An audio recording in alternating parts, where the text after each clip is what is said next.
সুপ্রিয় দর্শক, স্বাগত জানাচ্ছি।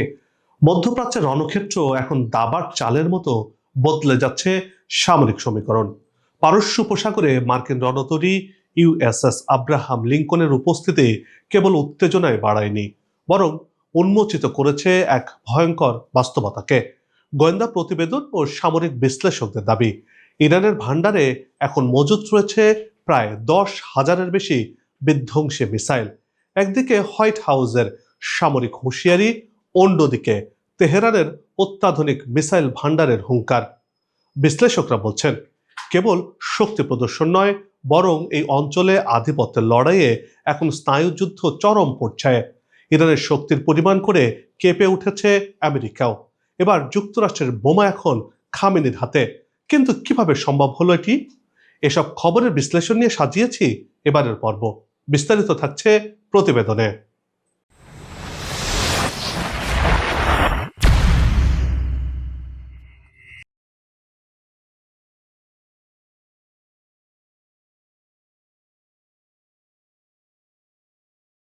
বিশ্বের ১ নম্বর সামরিক শক্তিধর দেশ আমেরিকা যখন পারস্য উপসাগরে রণতরী পাঠায়, তখন যে কোনো দেশের জন্য তা আতঙ্ক ছড়িয়ে পড়ার কথা।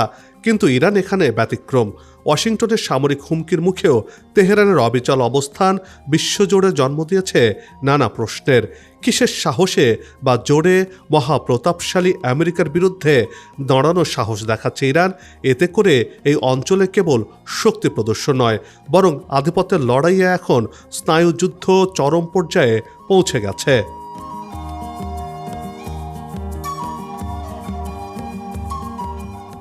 মাটির শত শত ফুট নিচে যেন এক আস্ত আগ্নেয়গিরি। ইরান তার পর্বতমালা ও মরুভূমির নিচে গড়ে তুলেছে সুবিশাল টানেল নেটওয়ার্ক, যেখানে পাহাড়ায় রয়েছে হাজার হাজার মিসাইল। সাম্প্রতিক সামরিক ডাটাবেস ও গোয়েন্দা তথ্যে উঠে এসেছে এক চমকপ্রদ তথ্য। ইরানের হাতে 10,000-এর বেশি সলিড ও লিকুইড ফুয়েল চালিত ক্ষেপণাস্ত্র রয়েছে। এটি কেবল একটি সংখ্যা নয়, বরং মধ্যপ্রাচ্যে মার্কিন আধিপত্যের জন্য এক বিশাল দেওয়াল।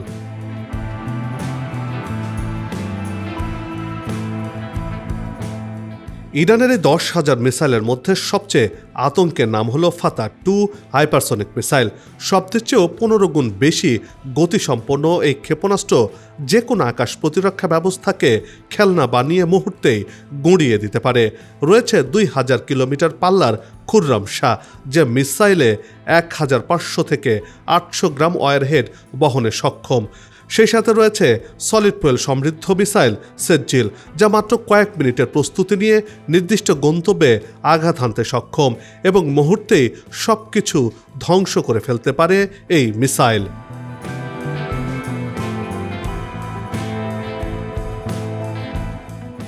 সব প্রস্তুতি নেওয়ার পরও কেন ইরানে হামলা করছে না আমেরিকা যুক্তরাষ্ট্র? এই কোটি টাকার প্রশ্ন এখন সবার মনে। সেই প্রশ্নের উত্তর ইসরায়েলের সেনাপ্রধানের কাছে পাওয়া গেছে। সম্প্রতি যা প্রকাশ করেছে দেশের গণমাধ্যম জেরুজালেম পোস্ট। এক কথায় বলতে গেলে ইরান যে প্রস্তুতি নিয়ে রেখেছে তা সবার কল্পনার বাইরে। তা দেখে আর শুনে ইসরায়েলের সেনা আর গোয়েন্দাদের চোখ যেন ছানা বড়া হয়ে যাওয়ার জো হয়েছে।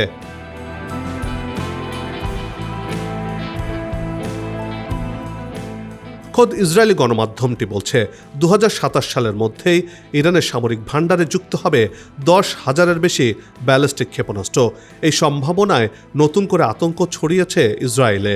আনুষ্ঠানিক কোনো ঘোষণা না থাকলেও ইরানের মিসাইল কর্মসূচি দ্রুত বাড়ছে এবং এটি এরই মধ্যে একটি বড় ও বাস্তব নিরাপত্তা হুমকিতে পরিণত হয়েছে বলে সতর্ক করেছেন ইসরায়েলি সেনাপ্রধান।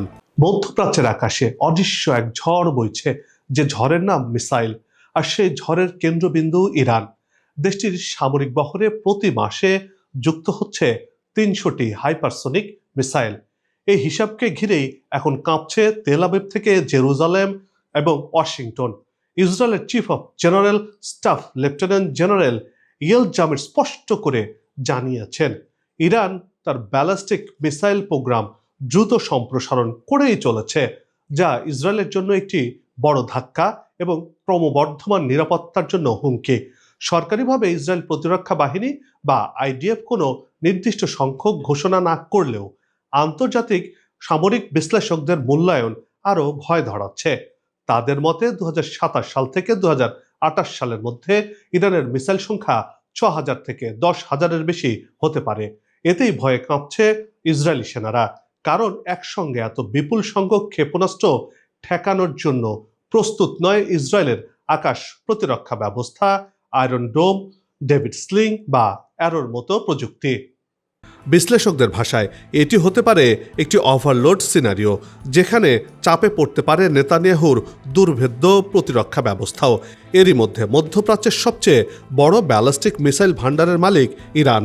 দেশটিতে শাহাব, সেজ্জিল, ফাত্তা, খোররামশাহ সহ বিভিন্ন ধরনের স্বল্প ও মধ্যপাল্লার ক্ষেপণাস্ত্র ভান্ডার রয়েছে, যেগুলোর বেশিরভাগই ইসরায়েলের মাটিতে আঘাত হানতে সক্ষম। ফাতা, খোররামশাহের পাল্লা 2000 কিলোমিটার, যা 2 থেকে 10 মিনিটের মধ্যেই মাটির সাথে মিশিয়ে দিতে পারে মধ্যপ্রাচ্যে যত মার্কিন ঘাঁটি রয়েছে সেগুলোকে।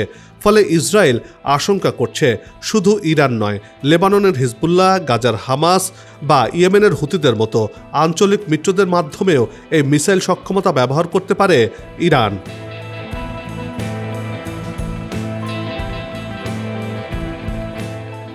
বিশ্লেষকরা বলছেন, ইরান এখন আর কেবল প্রথাগত যুদ্ধের উপর নির্ভর করে না। তাদের মিসাইলগুলো এখন জিপিএস প্রযুক্তিতে এতই নিখুঁত যে কয়েকশো মাইল দূর থেকে কোনো যুদ্ধ জাহাজের রানওয়েতে সরাসরি আঘাত হানতে পারে। 10,000 মিসাইলের এই বিশাল ভান্ডার যেন তেহরানের জন্য এক অভেদ্য বর্ম, যা যুক্তরাষ্ট্রকে সরাসরি হামলা চালানোর সিদ্ধান্ত নিতে বারবার ভাবাচ্ছে। যে হামলা ইরানের পরমাণু শক্তিকে থামিয়ে দেবে ভেবেছিল আমেরিকা, সেই হামলার অবিস্ফোরিত বোমা এখন ইরানের হাতে নতুন অস্ত্র। ধ্বংস থেকে শক্তি, চাপ থেকে কৌশলে খামেনি। ইরান এখন ভয়কে জয় করে নতুন পথে এগিয়ে চলছে। যুদ্ধের ছাই থেকে জন্ম নিচ্ছে নতুন সমীকরণ। ধ্বংসস্তূপের নিচে চাপা পড়ে থাকা বোমা ছাই হয়ে যাওয়া স্থাপনার ধ্বংসস্তূপের মাঝেই ফিনিক্স পাখির মতো আবারও উঠে দাঁড়ালো ইরান। মার্কিন হামলায় ক্ষতিগ্রস্ত ইরানি পরমাণু কেন্দ্রের মাটির নিচে পড়ে আছে আমেরিকান বাংকার বাস্টার বোমা। সেই অবিস্ফোরিত বোমাই এখন বদলে দিচ্ছে শক্তির সমীকরণ, যুদ্ধের সমীকরণ। ইরানকে সেই বোমাই এখন এগিয়ে রাখছে মার্কিন যুক্তরাষ্ট্র থেকে। গেল বছরের জুনে ইরান ইসরায়েলের 12 দিনের যুদ্ধে ইরানের পরমাণু স্থাপনায় মার্কিন হামলার 1 বছর পর বিস্ফোরক এক দাবি তুলেছেন দেশটির পররাষ্ট্রমন্ত্রী আব্বাস আরাকচি। তিনি জানিয়েছেন, মার্কিন হামলায় ক্ষতিগ্রস্ত ইরানের পরমাণু কেন্দ্রগুলোতে এখনও পড়ে রয়েছে অবিস্ফোরিত বোমা। নাতাঞ্জ, ফর্দ ও ইস্পাহান, এই 3টি স্পর্শকাতর স্থাপনায় এখন নিরাপত্তা ঝুঁকির কেন্দ্রে পরিণত হয়েছে। ইরানের ইয়ং জার্নালিস্ট ক্লাব নিউজ এজেন্সিকে দেয়া বক্তব্যে আরাকচি জানিয়েছেন, আন্তর্জাতিক পরমাণু শক্তি সংস্থার মহাপরিচালক রাফায়েল গ্রোসির সঙ্গে এ বিষয়ে সরাসরি কথা বলেছেন তিনি।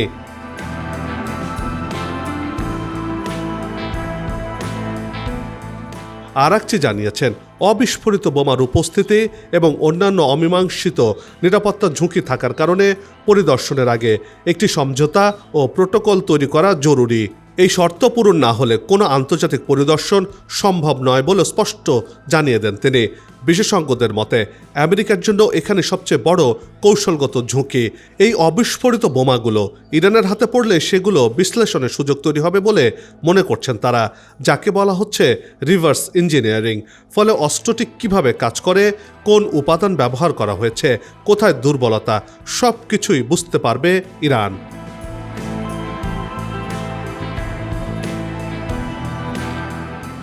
এই প্রক্রিয়ায় আমেরিকার অত্যাধুনিক বাংকার বাস্টার প্রযুক্তি সম্পর্কে ধারণা পাবে খামেনির বিশেষজ্ঞরা।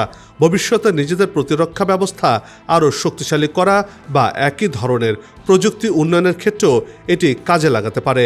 এমনকি সেই প্রযুক্তি ইরান, চীন কিংবা রাশিয়ার মতো বন্ধুদের হাতেও হস্তান্তর করতে পারে। অতীতে এ ধরনের ঘটনা অনেক ঘটেছে।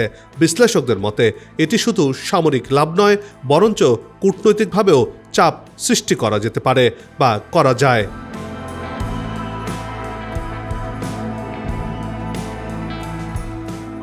এই অবিস্ফোরিত বোমা কূটনৈতিক চাপ তৈরির জন্য একটি বড় হাতিয়ার। আমেরিকা না চাইলেও বোমাগুলো বিস্ফোরণ না হওয়ায় খামেনির প্রতি সৃষ্টিকর্তার বিশেষ রহমত বলেই মনে করছেন অনেক ইরানি, যার ফলে আমেরিকা এখন বড় চাপের মুখে পড়েছে। আমেরিকা কখনোই চায় না প্রতিপক্ষের গবেষণার টেবিলে উঠুক তাদের সর্বাধুনিক অস্ত্র প্রযুক্তি, আর এই প্রযুক্তি শত্রুর হাতে চলে যাওয়ার দুশ্চিন্তায় ঘুম হারাম হয়েছে যুক্তরাষ্ট্রের। তেহরান যদি এই বোমা বিস্ফোরণের দাবি জোরালোভাবে তুলে ধরে, তবে বড় অস্বস্তিতে পড়বে ওয়াশিংটন। পেন্টাগনের সামরিক পরিকল্পনাবিদদের কপালে চিন্তার ভাঁজ পড়ার কারণ সুস্পষ্ট। পারস্য উপসাগর এবং হরমুজ প্রণালীর মতো সংকীর্ণ জলপথে ইরানের সোয়াম অ্যাটাক বা ঝাঁকে ঝাঁকে মিসাইল হামলার কৌশল মার্কিন রণতরীগুলোকে অরক্ষিত করে দিয়েছে। যদি ইরান তার ভান্ডার থেকে মাত্র 10% মিসাইল একসাথে উৎক্ষেপণ করে, তবে বর্তমানে কোনো প্রতিরক্ষা প্রযুক্তির পক্ষেই তা ঠেকানো সম্ভব নয়। এই ভয়াবহ পরিণতির কথা মাথায় রেখেই ইউএসএস আব্রাহাম লিঙ্কন ইরানের উপকূল থেকে নিরাপদ দূরত্বে পালিয়ে বেড়াচ্ছে, যাকে সামরিক ভাষায় বলা হচ্ছে স্ট্র্যাটেজিক রিট্রিট, অর্থাৎ কৌশলগত রিট্রিট। যুদ্ধের ময়দানে এখন কেবল গোলা বারুদ নয়, বরং ভয় এক বড় অস্ত্র। 10,000 মিসাইলের শক্তি নিয়ে ইরান যে প্রতিরোধ গড়ে তুলেছে তা বর্তমান বিশ্ব রাজনীতিতে যুক্তরাষ্ট্রের একক ক্ষমতাকে বড় চ্যালেঞ্জের মুখে ঠেলে দিয়েছে। পারস্য উপসাগরের নীল জলে এখন কেবল রণতরী নয়, ভাষ্যে আগামীর অনিশ্চিত এক যুদ্ধ বা সমঝোতার ভবিষ্যৎ। এই পথ কোন দিকে যায় সেটি দেখার জন্য আরও কিছুদিন অপেক্ষা করতেই হবে।